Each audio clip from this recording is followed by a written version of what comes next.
Isang maliit na dahon pero puno ng lakas. Tara, kilalanin natin ang kamangha-manghang takip kuhol. Ang takip kuhol ay kilala isang bilang gotokola. Isa ay isang halaman na gamot na namatatagpuan sa mga basa at lilim na lugar. Makikilala mo ito dahil ay bilog nitong dahon na parang maliit na payong. Simpleng itsura pero malakas ang dating sa pagdating sa kalusugan. Isa sa pinaka kilalang benepisyo ng takip kuhol ay kakayahan nitong makatulong sa memorya at focus. Maraming pag-aaral ang nagpapakita na nakakatulong ito sa pag-improve ng brain function, kaya tinatawag din ito herbs of longevity. Kung ikaw ang laging pagod, stress o hirap sa pag-concentrate, swak na swak ang dahong ito.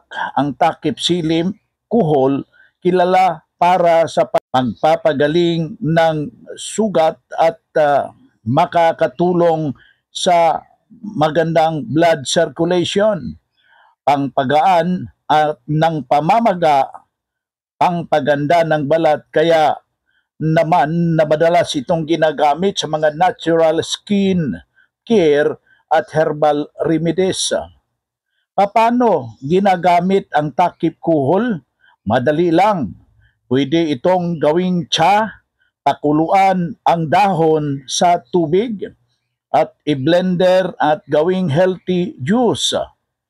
Ilaga bilang herbal water o kainin ng hilaw kasama ang salad, pero tandaan, gamitin ang ng tama, hindi sobra. Hindi rin ito nire-recommenda para sa buntis, nagpapadidi na may iniinom na maintenance medication. Mas mabuti na ipakonsulta muna sa profesional para safe. Ang simpleng dahon na ito makukuha ng natural na lakas at sigla. Ito ang takip kuhol. Ang maliit na dahon na may malaking benepisyo.